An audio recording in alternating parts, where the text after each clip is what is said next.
Hello everyone, तो कैसे हैं आप लोग? बढ़िया एकदम। Welcome back channel. स्वागत है आपका आज के चैनल में, जहां पर हम स्टार्ट कर रहे हैं अपना वन शॉट लेक्चर। हमने सारा सिलेबस स्टार्ट किया था और एक एक करके हमने सारे के सारे चैप्टर खत्म कर दिया और आज से हम कर रहे हैं अपना रिवीजन। और रिवीजन में हम पहला चैप्टर स्टार्ट करेंगे चैप्टर नंबर 1 से। 1 के बाद 2, 2 के बाद 3, 3 के बाद 4, 4 के बाद हम करेंगे 14 चैप्टर तक। ठीक है, तो आज से डेली आपको वन शॉट लेक्चर्स मिलते जाएंगे। आज चैप्टर नंबर 1 का है, फिर चैप्टर नंबर 2 का है, और ये चीज आपके बोर्ड एग्जाम से पहले कंप्लीट हो जाएगी पूरी तरह से। अच्छा, ये वन शॉट लेक्चर्स कितना हेल्पफुल हो सकता है एक स्टूडेंट के लिए? तो बहुत ज्यादा है ना, क्योंकि इस वन शॉट लेक्चर में सारे इंपॉर्टेंट पॉइंट्स हैं, सारे के सारे वो इंपॉर्टेंट पॉइंट जो आपको सेक्शन ए में काम आएंगे, और साथ ही साथ शॉर्ट ट्रिक्स भी इंक्लूड होंगे।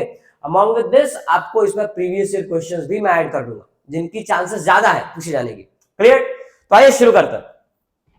तो फटाफट से पेन, कॉपी और एनसीईआरटी अपने साथ में लेकर बैठे हैं and let's begin with introduction. तो हमारे पास कुछ पॉइंट्स लिखे हुए हैं जो मैं आपको बोर्ड एग्जाम में वो पूछे जाएंगे। ये पॉइंट्स आपको ध्यान रखना है। जैसे पहला सवाल है, द लीस्ट, सवाल तो नहीं, इंपॉर्टेंट पॉइंट है, ये लिख लेना। The least number which is divisible by 1 to 10 all numbers both inclusive is 25, 20, 2, 5, 2, 0। ठीक है, कैसे आ रहा है? आप 1 से लेकर 10 तक सभी नंबर को साइड में ऐसे लिख दे और बाद में आप उसका एलसीएम जैसे निकालते हैं प्राइम फैक्टराइजेशन, वैसे आप करना, आपको मिलेगा 25, 20। ठीक है, सभी का एलसीएम हो जाएगा। स्मॉलेस्ट प्राइम नंबर सर 2 आ जाएगा। स्मॉलेस्ट कंपोजिट नंबर 4 होता है। HCF and LCM of smallest composite and smallest prime number, ध्यान रखना। तो एचसीएफ अगर निकाल रहे हो स्मॉलेस्ट प्राइम और स्मॉलेस्ट कंपोजिट का, तो आपका आंसर 2 आएगा, और वही अगर आप एलसीएम निकाल रहे हो तो आपका आंसर जो है 4 आएगा। ये भी याद रखना। 2 is the only even prime number, बहुत इंपॉर्टेंट चीज है, आपको काम आएगा, इसे स्टार मार्क कर देना, नोट डाउन कर लेना। Next is there are 25 prime numbers between 1 to 100। 1 से लेकर 100 के बीच 25 नंबर ऐसे होते हैं जो प्राइम है, ध्यान रहे। ठीक है, अच्छा, देयर आर 74 कंपोजिट नंबर। तो सर 25 और 74 ऐड में 99 नहीं हो रहा, तो एक नंबर कहां गया? वो एक नंबर 1 है। एक नंबर क्या है? 1। सो यहाँ पे लिखा है 1 is neither prime nor composite, मतलब 1 की गिनती ना ही प्राइम में होगी और ना ही कंपोजिट में। एक को साइड कर दो, बचे 99, 99 से 25 prime and 74 are composite numbers. Clear sir? Okay. Pi is an irrational number, बड़ी अच्छी बात कही है, पाई जो है एक इरेशनल नंबर है। तो अगर पाई एक इरेशनल नंबर है तो पाई के साथ में आप कुछ भी जोड़ दो या फिर सब्ट्रैक्ट भी कर दो, तब भी वो जो आंसर है वो क्या हो जाएगा? आपका इरेशनल। इसमें मैंने एक पॉइंट आगे मेंशन किया हुआ है। सो ध्यान रखना, pi minus 22/7 is an irrational number. इसकी जगह पे आप 0 टिक मत कर देना। अब ये बहुत से बच्चों ने गलती कर दी जब एग्जाम में सवाल आया था, पाई की वैल्यू 22/7 रखी और 22/7 माइनस 22/7 इक्वल टू 0 टिक कर दिया, जो कि गलत आंसर है, क्योंकि पाई इज एन इरेशनल नंबर और ये रैशनल। इरेशनल माइनस रैशनल हमेशा इरेशनल ही आएगा, समझ गए? चलो नेक्स्ट पॉइंट क्या है? Product of to consecutive number integer is always even. बहुत ही सही बात है। कोई भी लगातार दो नंबर ले लो, 5, 6, 6, 7, 7, 8, 8, 9, इनको मल्टीप्लाई करोगे तुम्हारा आंसर हमेशा इवन आएगा। इवन बोलो तो अरे जो 2 से डिवाइड होता है उसे इवन कहते हैं, समझ गए? तो product of 4 consecutive integer is always divisible by 24। ये भी बिल्कुल सही बात है। मतलब अगर आपने 4 लगातार नंबर को मल्टीप्लाई किए तो वो आंसर जो भी नंबर आएगा वो हमेशा 24 से डिविजिबल होगा। करके देखना लगातार कोई भी नंबर 5, 6, 7, 8, 5, 6, 7, 8 उठा लो, देखो 24 से डिविजिबल होगा। कोई भी लगातार 4 नंबर 24 से हमेशा डिविजिबल होगा। Done sir? तो अगले पन्ने पे हमारे पास बहुत ज्यादा समय तो है नहीं, फटाफट से अपन कंप्लीट करेंगे। नोट डाउन कर लेना, थोड़ी बहुत स्पीड तेज हो सकती है। अगर स्पीड तेज हो तो आप उसे थोड़ा स्लो करके देख सकते हैं। तो दो डिस्टिंक्ट प्राइम नंबर का पी एंड क्यू जो अगर प्राइम नंबर है तो उसका एलसीएम हमेशा 1 आएगा। दो प्राइम नंबर का एलसीएम है ना, पी और क्यू अगर दो प्राइम नंबर है, LCM of two distinct prime numbers P and, अच्छा यहाँ पे क्यू आना चाहिए था, यहाँ पे क्यू आना चाहिए था। ठीक है, P and Q is P Q, हमेशा रहेगा ट्रू। ठीक है, एचसीएफ अगर दो नंबर का एचसीएफ 1 आता है, ऐसे कोई भी दो नंबर जिनका एचसीएफ 1 आ जाए उनको हम को प्राइम कहते हैं। ये बात ध्यान रखना, क्या कहते हैं? को प्राइम। और को प्राइम के साथ साथ उनका एक और नाम होता है, दैट इज रिलेटिवली प्राइम। ये बात भी ध्यान होना चाहिए। और इसमें एक इंपॉर्टेंट कंडीशन की जरूरी नहीं है कि ये और भी दोनों प्राइम हो, बिल्कुल। जैसे मान लो कि मैंने ले लिया यहाँ पे 12 और मैंने ऊपर ले लिया 5, तो क्या 5 और 12 का अगर मैं एलसीएम निकालूंगा तो एचसीएफ 5 और 12 का एचसीएफ हमेशा 1 आएगा। तो 12 तो प्राइम नंबर नहीं है ना, 5 प्राइम नंबर है, लेकिन इनका आपस में कोई मेल नहीं है। बात समझ में आई क्या? आपस में कोई मेल नहीं है, मतलब ये कह सकते हैं इनका कोई एचसीएफ जो है कोई कॉमन फैक्टर नहीं है। और कॉमन फैक्टर ना होना मतलब उसका कॉमन फैक्टर 1 है, और 1 को हम कहते हैं एचसीएफ 1 होना, मतलब रिलेटिवली प्राइम यानी को prime. Clear? where A and B need not to be prime. HCF is always a factor of LCM। Sir ये क्या बात बता दी आपने? देखो ध्यान से, मैंने ये बताया कि HCF हमेशा फैक्टर होगा LCM का। जैसे एक क्वेश्चन आया हुआ था कि अगर मान लीजिए कि दो नंबर्स का HCF जो है वो 18 आ रहा है, तो इनमें से कौन सा इन दो नंबर का LCM कभी नहीं हो सकता? ध्यान रखना, क्या कहा मैंने? अगर HCF 18 है तो LCM क्या नहीं हो सकता? तो ऑप्शन में आपके पास बहुत सारी चीजें थी, जैसे मान लो 54 दे दिया गया, 90 दे दिया गया, ऑप्शन सी में तुम्हें 48 दे दिया गया, और ऑप्शन डी में तुम्हें 36 दे दिया गया। अब जरा ध्यान से देखो 18 के टेबल में क्या नहीं आता, 18 3 जा 54, 18 5 जा 90 और 18 2 जा 36, लेकिन 18 के टेबल में 48 कभी नहीं आता। तो कहने का मतलब ये कि अगर 18 HCF है तो एलसीएम 54 आ सकता है, एलसीएम जो है 90 भी आ सकता है, एलसीएम 36 भी आ सकता है, लेकिन 48 कभी नहीं आ सकता। क्यों? क्योंकि भाई 18 से अगर मैं इसको डिवाइड करूंगा 40 को डिवाइड नहीं हो रहा ना, 18 के टेबल 48 आता ही नहीं है, तो फैक्टर नहीं हुआ ना, इसलिए HCF हमेशा फैक्टर होना चाहिए। आपको समझ में आ गया होगा ये मेरे हिसाब से। अब आगे बढ़ते हैं, product of non zero rational number and N irrational number. क्या लिखा है सर? ये कोई भी नॉन जीरो रैशनल नंबर और उसको अगर तुमने इरेशनल नंबर से मल्टीप्लाई कर दिया तो आंसर हमेशा इरेशनल ही आएगा। कैसे? Non zero. Sir non zero क्यों? जीरो में क्या दिक्कत है बता रहा हूं। जीरो में क्या दिक्कत? जैसे मान लो मैंने दिया 2 की मल्टीप्लाई करी मैंने √5 से, तो ये आंसर आ गया 2√5। सर 2√5 तो ये इरेशनल नंबर ही होगा ना। 3√2 लिख दो आपने, ये भी क्या होगा? Irrational number. ना ही सिर्फ मल्टीप्लाई, अगर तुम डिवाइड करो तब भी, जैसे मैंने लिखा यहाँ पे 5/√7, it's an irrational number. Clear है ना? अब जीरो में दिक्कत यह है कि मान लो अगर जीरो एक रैशनल नंबर ले लिया मैंने और जीरो से मल्टीप्लाई कर दिया √2 की, तो इसकी वजह तो जीरो हो जाएगी। तो जीरो इंटू √2 करने पे, मतलब रैशनल इंटू इरेशनल करने पे, इरेशनल की जगह रैशनल आ गया। हर बार क्या रहा था कि एक रैशनल में इरेशनल मिलाने पे इरेशनल था, है ना, लेकिन इस बार रैशनल में इरेशनल मिलाने पे रैशनल हो जाएगा, इसलिए जीरो नहीं लेना होता, इसलिए हम कहते हैं non zero rational number. Clear? अच्छा, इसमें सेम ऐसी बात जो है सम और डिफरेंस को लेकर रखिए। जैसे मान लो 3 + √2 कर दिया आपने और 3 - √2 कर दिया, ये दोनों के दोनों क्या कहलाएंगे? इरेशनल। ध्यान रखना, किसी रैशनल में अगर इरेशनल को तुम जोड़ते हो, जो कि वही पाई -22/7 वाला केस है, irrational plus rational, irrational minus rational, आपका इरेशनल आएगा। सो ये सभी बातों को खत्म करने के बाद हम आगे बढ़ सकते हैं अपने अगले टाइप ऑफ क्वेश्चन पे। अब यहां से हम क्वेश्चन करना स्टार्ट करेंगे। तो हमारे पास क्वेश्चन में क्या है सर? हमारे पास क्वेश्चन दिया हुआ है, आपको एक्सप्लेन करना है कि कंपोजिट नंबर क्या है। स्टैंडर्ड मैथ्स 2023 का सवाल है, कैसे बताओगे कंपोजिट है? तो हम एक काम करते हैं, हम यहां से स्टार्ट कर रहे हैं 7 × 11 × 13 + 13। हमने यहां से क्या किया? 13 को ले लिया कॉमन, तो ये जाएगा 7 × 11 इंटू क्या आ जाएगा? इंटू नहीं आएगा, प्लस आ जाएगा +1। ठीक है, अब हम एक काम करेंगे, लेट 7 × 11 + 1 बी m। हमने मान लिया कि m है, इस हिसाब से क्या हो जाएगा? 13m, है ना। ये क्या हो गया आपका? 13m। here 13m is a multiple of 13, hence क्योंकि ये 13 के टेबल में आ रहा है, hence 7 × 11 × 13 + 13 is a composite number। ध्यान रखना, ये तुम्हारे क्वेश्चंस में आ सकता है, इज अ कंपोजिट नंबर। अब ऐसा ही एक सवाल तुम्हें होमवर्क दे रहा हूं, 7 × 6 × 5 × 4 × 3 × 2 × 1 और +5। आपको प्रूफ करना है कि ये कंपोजिट क्यों है। ठीक है, कर लोगे? ऐसा ही मिल रहा है सेम टू सेम सवाल, एनसीईआरटी का ही है। अगला क्वेश्चन हमारे पास HCF LCM by PFM। Sir ये PFM क्या होता है? बेटा इसे कहते हैं प्राइम फैक्टराइजेशन मेथड। तो प्राइम फैक्टराइजेशन से HCF और LCM कैसे निकालते हैं? ध्यान से सुनो, ये बड़ा आसान चीज है। आपको HCF और LCM दोनों निकाल दूंगा मैं इसमें। तो हमारे पास 180 है, 180 को हमने से रखा, 2 से किया 90 आ गया, फिर 2 से डिवाइड किया, यहाँ पे आ जाएगा 45। अब 3 से करेंगे 15 आ जाएगा, और फिर 3 से करेंगे 5 आ जाएगा, फिर 5 से कर दिया आंसर 1 आ गया। तो यहाँ पे लिखेंगे हम, sir ji 180 is equal to 2 बार है तो 2 का स्क्वायर इंटू 3 कितनी बार है? 1 और 2, तो देखो 3 का स्क्वायर इंटू 5। अब 40 की बारी है सर, 40 को लिख दो। 40 को हमने 2 से किया 20 आ गया, फिर 2 से किया 10 आ गया, फिर 2 से किया 5 आ जाएगा, और फिर 5 से कर दिया आंसर जो है इसका 1 आ गया।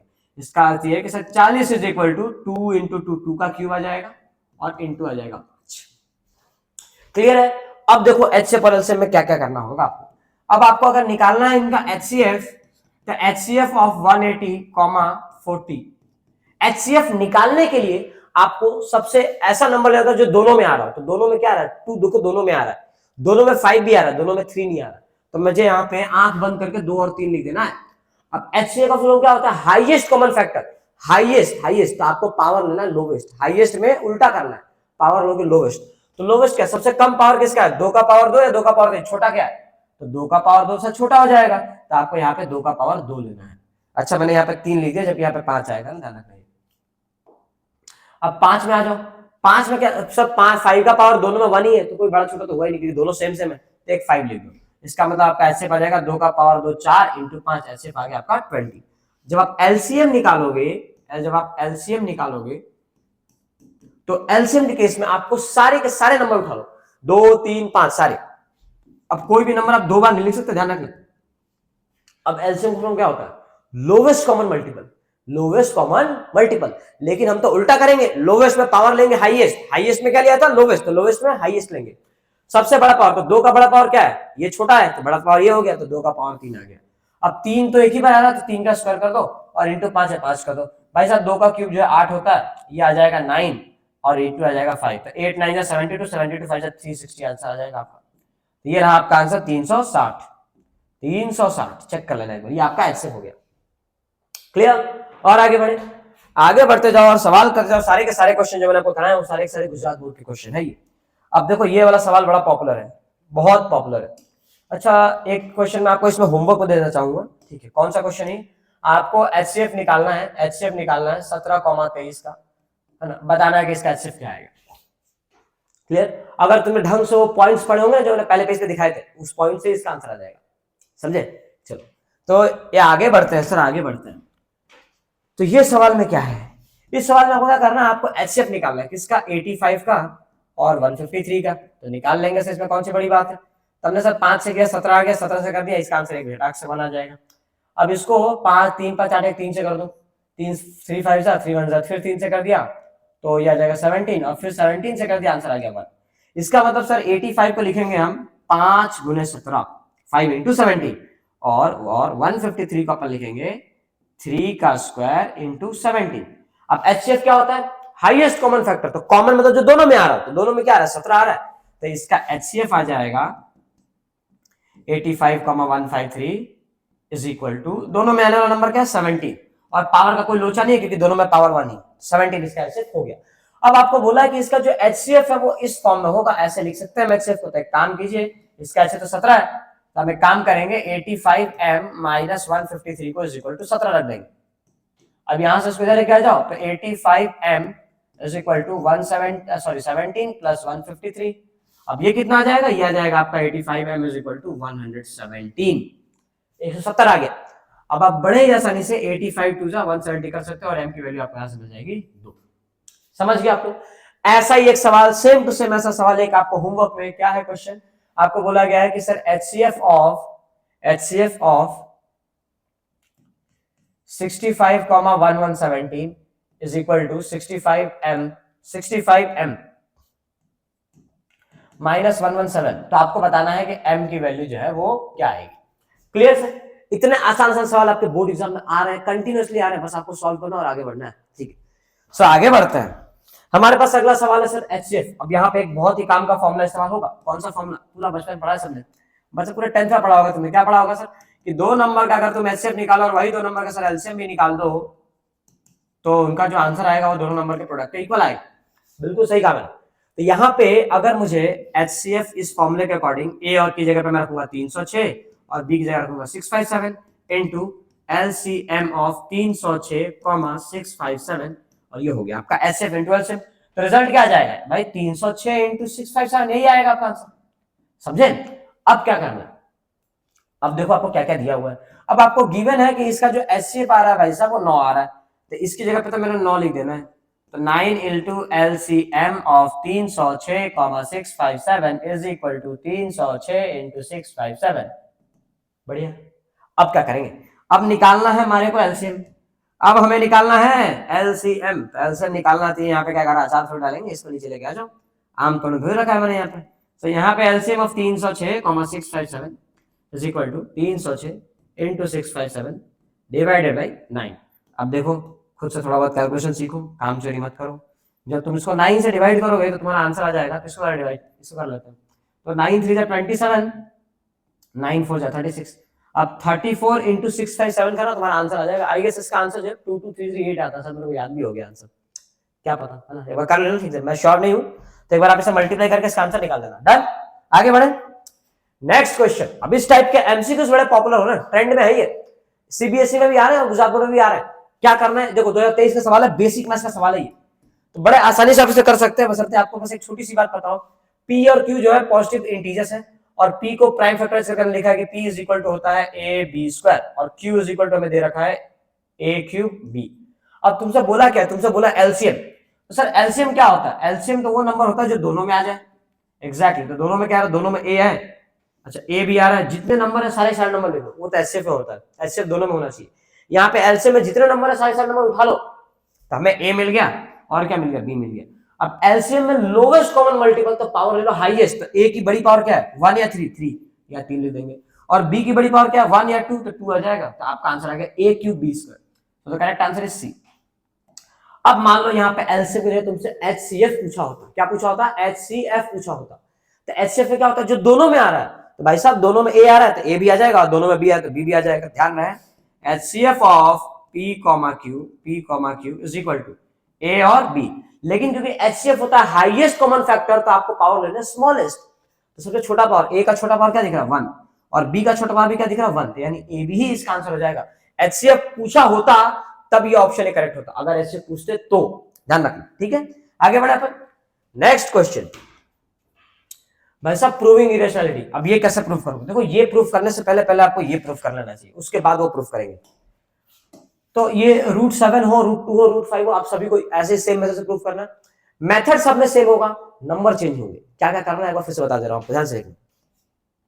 इसे हम प्रूफ करते हैं बाय मेथड ऑफ कॉन्ट्रडिक्शन। तो हम यहाँ पे कहेंगे let √7 be a rational number. हमने मान लिया कि ये रैशनल है, समझे? तो अगर से ये रैशनल है तो देयरफॉर हम √7 को p by q फॉर्म में भी लिख सकते हैं। √7 is equal to p by q। हम यहाँ पे लिखेंगे where HCF of p, q, HCF of p, q is equal to 1। लिख दिया हमने मिल गया क्या, HCF कितना इनका 1 है, और आपको लिखना है कि q is not equal to 0।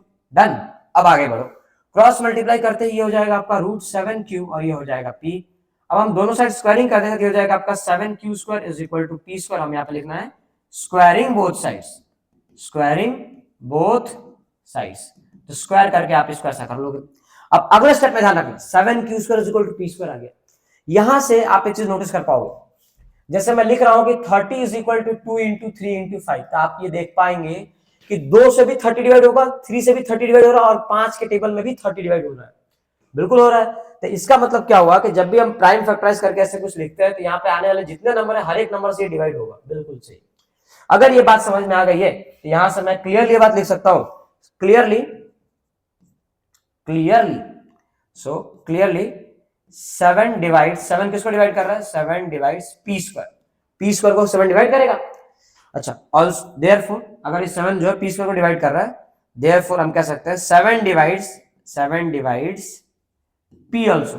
अब ये एक थ्योरम है कि अगर कोई प्राइम नंबर किसी के नंबर के स्क्वायर को डिवाइड कर रहा है तो वो उसको भी डिवाइड करेगा। मतलब अगर 7 से p² डिवाइड हो रहा है तो 7 से p भी डिवाइड हो जाएगा।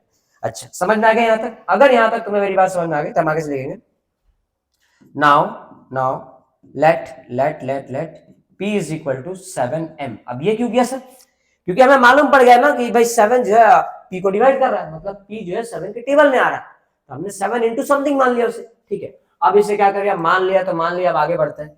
अब इसे यहाँ पे वैल्यू पुट कर दो, ये 7m आप यहाँ पे रख दो। सो 7q² इज इक्वल टू क्या था, p² था, p²। तो p² की जगह पे मैंने p की जगह पे 7m रखा, तो हो जाएगा आपका 7m का स्क्वायर। ये है p और p का स्क्वायर कर दिया। सो 7q² is equal to 49m²। 7 1 जा 7 7 जा, तो यहाँ पे मिल गया q² is equal to 7m²। अब अगेन आप देख पाओगे कि सिनेरियो कुछ ऐसा हो गया, मतलब 7 से q² डिविजिबल है। तो हम फिर से यहाँ पे लिखेंगे, यहाँ पे फिर से लिखना हमें क्लियरली, या फिर आप हियर भी लिख सकते हो, है ना, आपकी मर्जी है ना। तो क्लियरली 7 किसको डिवाइड कर रहा है, 7 डिवाइड्स q²। और अगर 7 q² को डिवाइड कर रहा है तो हम यहां से लिख सकते हैं देयरफॉर 7 डिवाइड्स q आल्सो। 7 जो है q को भी डिवाइड करेगा, ठीक है। But this contradicts the fact. अब ये यहां से जो लाइन शुरू हो रही है, ये लाइन आपको सेम टू सेम याद करनी है बोर्ड एग्जाम के लिए। But this contradicts the fact that HCF of p, q is equals to 1। ये क्या लिखा सर आपने? मैंने स्टार्टिंग में जब ये स्टार्ट किया तब मैंने लिखा था कि इनका मान के चल रहे हैं कि इनका HCF 1 आ रहा है, हाईएस्ट कॉमन फैक्टर 1 आना चाहिए, मतलब 1 के अलावा कोई और कॉमन फैक्टर हो ही ना। लेकिन यहाँ पे साफ साफ दिख रहा है कि भाई जो 7 से p डिवाइड हो रहा है और 7 से q भी डिवाइड हो गया, मतलब p और q दोनों 7 से डिविजिबल है, तो इनमें हाईएस्ट कॉमन फैक्टर क्या हो गया, 7 हो गया, 1 तो नहीं रहा ना, क्योंकि 7 से दोनों डिविजिबल है। तो यहाँ पे हमारे जो बात लिखी थी हमने वो गलत साबित हो गया, but this contradict the fact that HCF of p, q is 1। सब यहाँ पे लिखना है we come to contradiction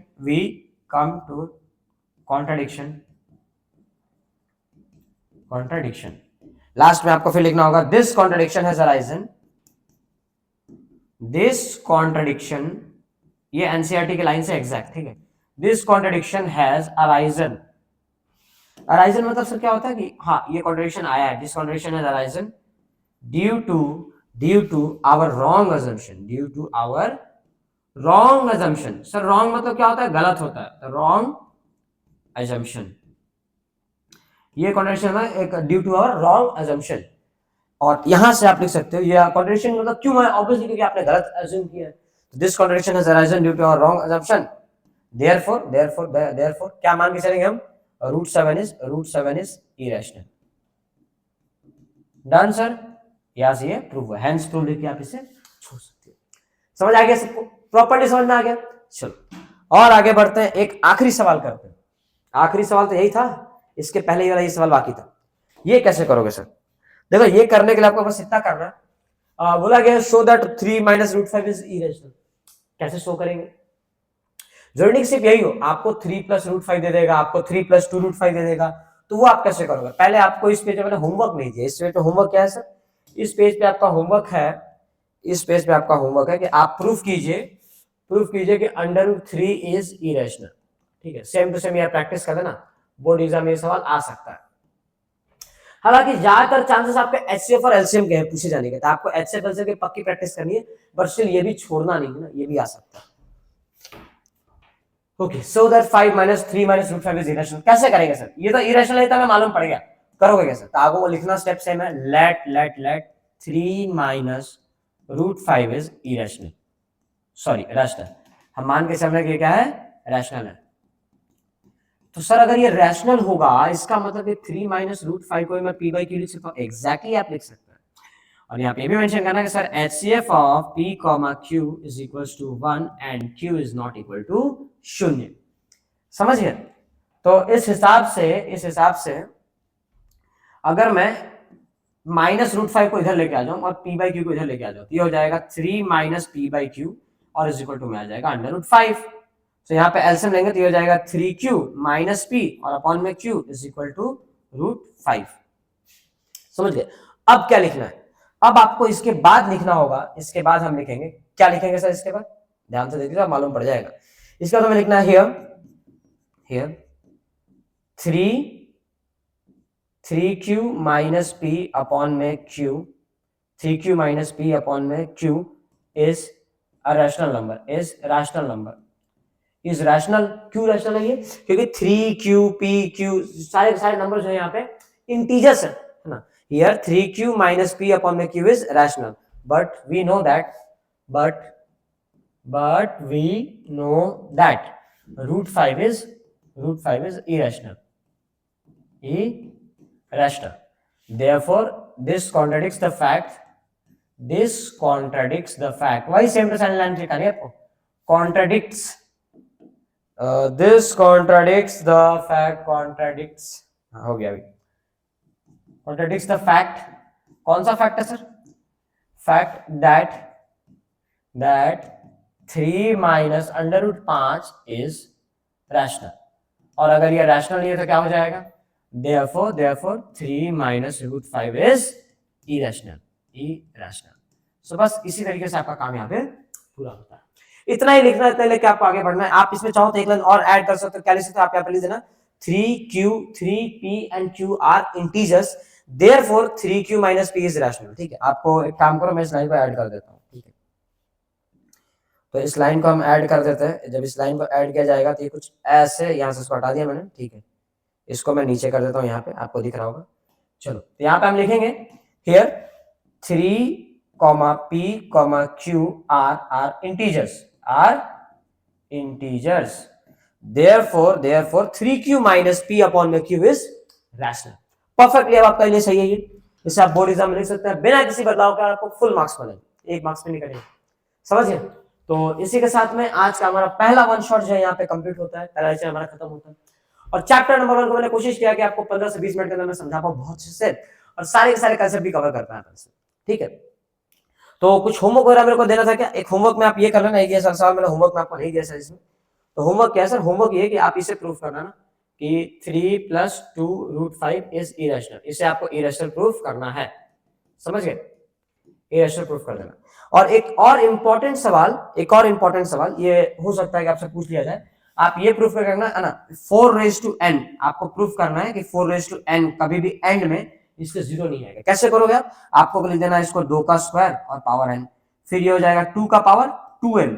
अब हमने सब प्राइम फैक्टराइज कर दिया, यहाँ पे सिर्फ 2 का पावर n आ रहा है, और एंड में 0 आने के लिए 2 × 5 चाहिए, तभी तो 0 आएगा। तो आप यहाँ पे लिखेंगे हियर प्राइम फैक्टराइजेशन